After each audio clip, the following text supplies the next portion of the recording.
तो अब हम देखते हैं रिलेशनशिप बिटवीन कैपी एंड कैसी।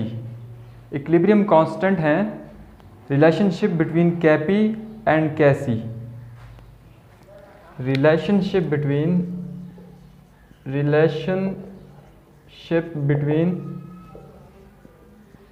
कैपी एंड कैसी। रिलेशनशिप सपोज करते हैं हमारे पास एक इक्वेशन है जिसमें ए का रिएक्शन हो रहा है ए के साथ और फॉर्मेशन हो रही है सी प्लस डी।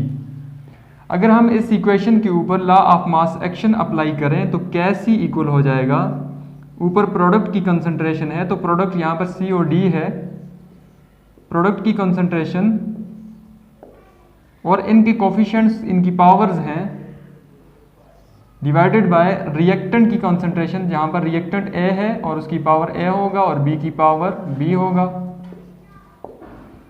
तो K C equilibrium constant in term of concentration, this is equilibrium constant in term of concentration. Suppose करते हैं ये ए गैस है, ये बी गैस है और ये सी गैस है और ये डी गैस है, तो ये कंसंट्रेशन की टर्म में कैसी लिख दिया।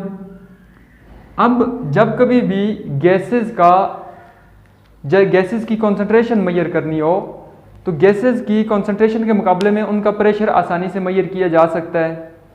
तो अगर हम इस कैसी को equilibrium constant in term of concentration, equilibrium constant in term of pressure भी लिख सकते हैं। Equilibrium concentration in term of pressure will be equal to pressure of gas C की power C, pressure of gas D की power D, pressure of gas A की power A, pressure of gas B की power B. तो इस case में जो कैपी है यहां पर हम प्रेशर की टर्म में भी कैसी को लिख सकते हैं और कैपी को प्रेशर की टर्म में भी लिख सकते हैं और कंसंट्रेशन की टर्म में भी लिख सकते हैं। अब यहां पर मैंने प्रेशर की टर्म में क्यों इक्विलिब्रियम कांस्टेंट को लिखा, इक्विलिब्रियम कांस्टेंट को प्रेशर की टर्म में इस वजह से लिखा क्योंकि जो गैसेस का प्रेशर होता है वो मेजर करना ज़्यादा इजी होता है as compare to their concentrations.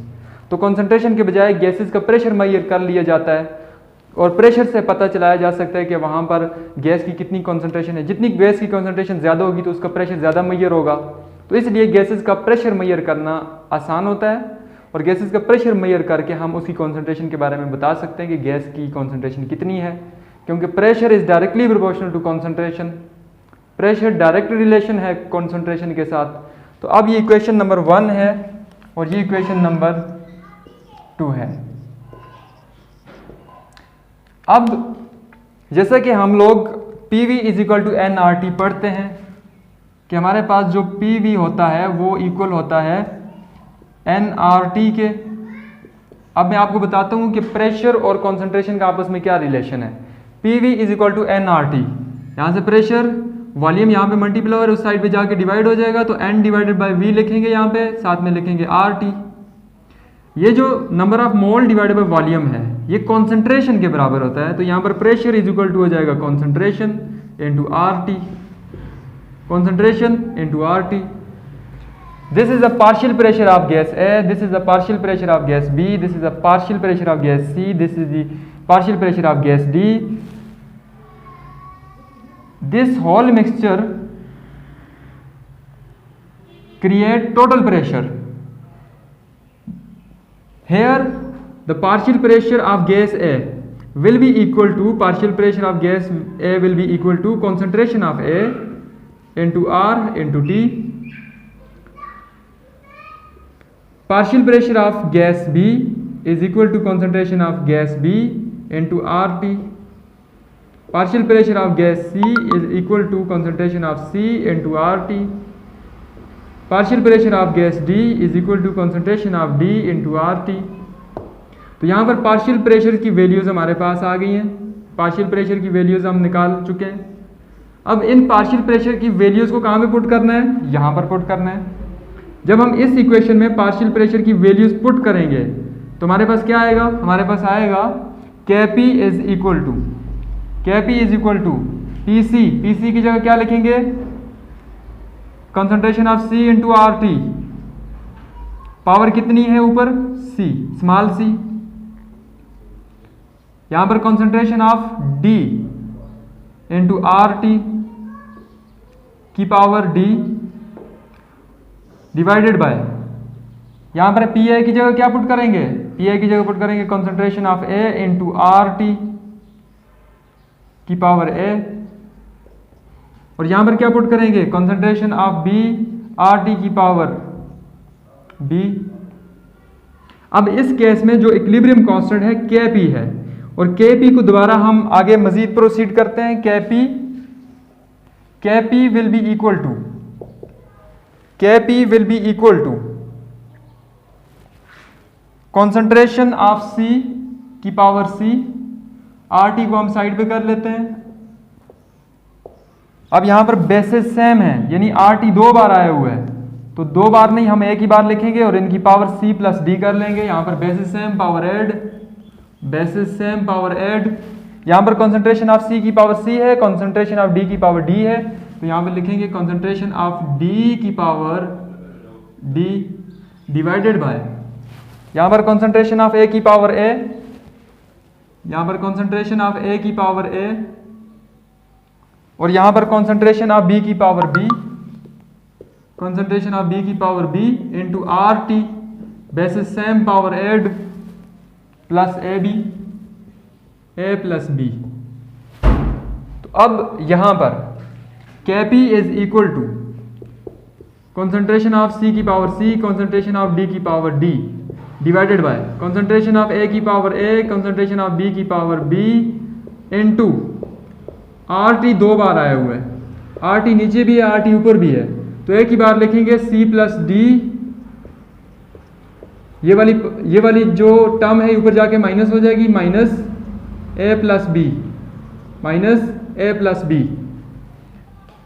जो हमारे पास कॉन्सेंट्रेशन होती है, कॉन्सेंट्रेशन को सी से रिप्रेजेंट किया जाता है या इसको स्क्वायर ब्रैकेट से रिप्रेजेंट किया जाता है, तो यहां पर जो कॉन्सेंट्रेशन है मैं उसको स्क्वायर ब्रैकेट से रिप्रेजेंट करना चाहता हूं, तो कोई मसला नहीं है।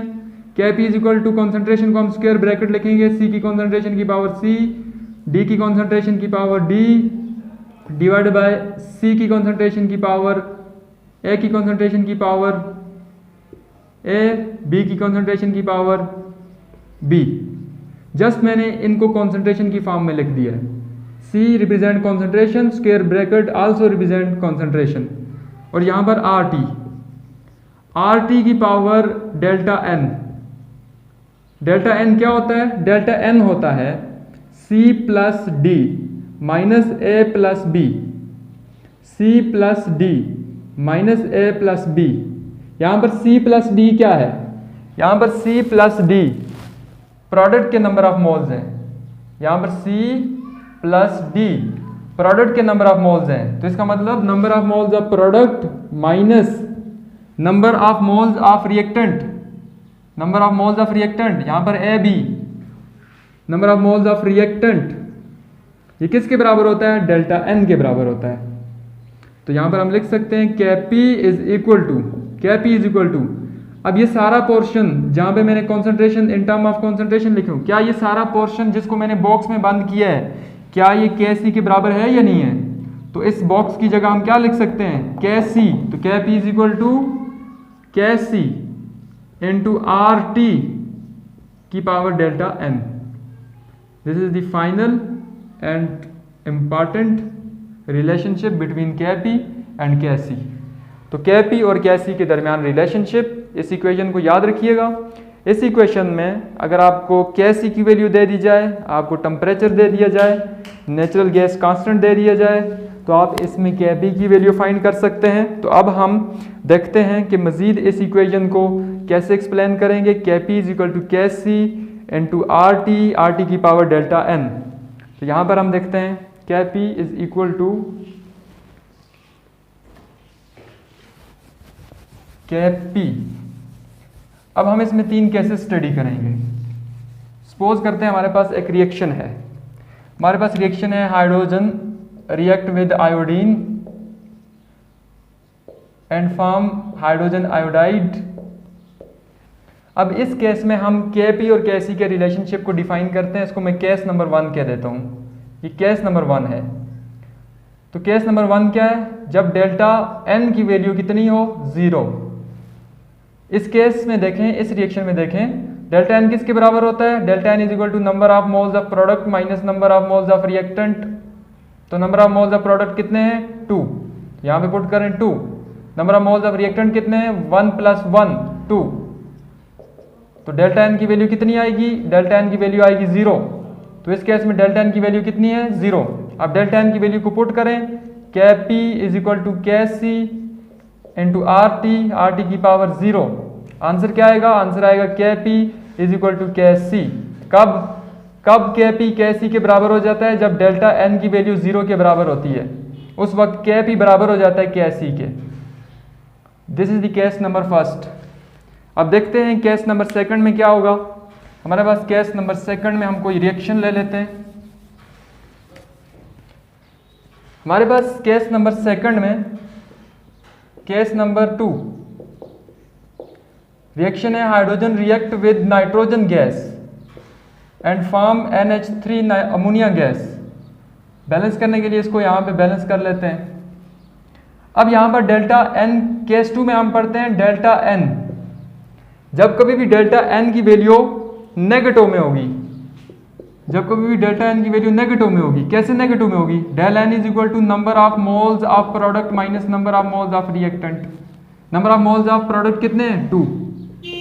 2 minus number of moles of product 2 minus number of moles of reactant 1 + 3 4। Delta N की वैल्यू कितनी आएगी? डेल्टा एन की वैल्यू आएगी -2। इसका मतलब यहाँ पर डेल्टा एन नेगेटिव में है। तो ये this is the second number case. Now K P is equal to K C into R T की power delta N. Delta N की वैल्यू -2 है, यहाँ पर डेल्टा एन की वैल्यू -2 है।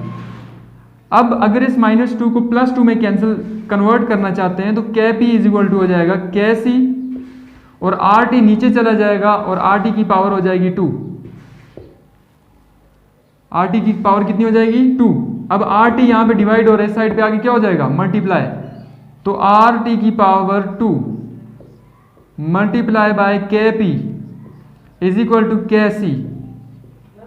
जो टर्म किसी दूसरी टर्म के साथ मल्टीप्लाई हो रही होती है वो छोटी होती है और जो सिंगल टर्म होती है वो ग्रेटर होती है। तो इस केस में क्या होगा? के सी इज ग्रेटर देन के पी। कब के सी ग्रेटर होगा के पी से? जब डेल्टा एन नेगेटिव होगा। जब डेल्टा एन नेगेटिव होगा उस वक्त के सी ग्रेटर होगा के पी से। This is very very important. के सी कब ग्रेटर होगा के पी से? जब डेल्टा एन की वैल्यू नेगेटिव में आएगी। Now case number 3। Case number 3 क्या होगा? केस नंबर 3, केस नंबर 3 में हमारे पास एक रिएक्शन है जिसमें रिएक्शन हो रहा है हमारे पास N2O4 convert into 2NO2। Case number 3 क्या है? केस नंबर 3 है डेल्टा एन इज पॉजिटिव। जब डेल्टा एन की वैल्यू पॉजिटिव हो तो के पी और के सी के दरमियान कौन सा रिलेशनशिप होगा? तो यहाँ पर हम डेल्टा एन निकालते हैं। Delta N is equal to number of moles of product minus number of moles of reactant. तो यहाँ पर number of moles of product क्या है? यहाँ पर number of moles of product है 2 और number of moles of reactant क्या है? 1। तो डेल्टा एन की वैल्यू कितनी आएगी? डेल्टा एन की वैल्यू आएगी +1। तो यहाँ पर डेल्टा एन की वैल्यू पॉजिटिव में है। तो अब हम रिलेशनशिप देखते हैं कि के पी और के सी के दरमियान क्या रिलेशनशिप होगा। के P is equal to K C into R T की पावर डेल्टा एन। के P is equal to K C into R T की पावर +1। नाउ के सी इज लेस, के पी इज ग्रेटर। के पी इज ग्रेटर देन के सी। कब के P greater होगा? के सी कम होगा। जब डेल्टा एन की वैल्यू पॉजिटिव होगी उस वक्त के पी ग्रेटर होगा के सी से। तो हमारे पास ये 3 रिलेशनशिप्स हैं। ये 3 केसेस हैं जिनमें के पी और के सी के रिलेशनशिप को डिफाइन किया गया है। तो ये बहुत ही इंपॉर्टेंट टॉपिक है। इसकी इंपॉर्टेंट इक्वेशन इसमें न्यूमेरिकल भी सॉल्व कर सकते हैं। अगर आपको इस के P is equal to K C into R T की पावर डेल्टा एन, अगर आपको इक्विलिब्रियम कांस्टेंट के सी दिया हुआ है, नेचुरल गैस कांस्टेंट जिसकी वैल्यू होती है 0.082 और टेम्परेचर आपको दिया हुआ है, तो आप क्या कर सकते हैं, यहाँ से के पी निकाल सकते हैं। This is the very important formula, this is the very important formula.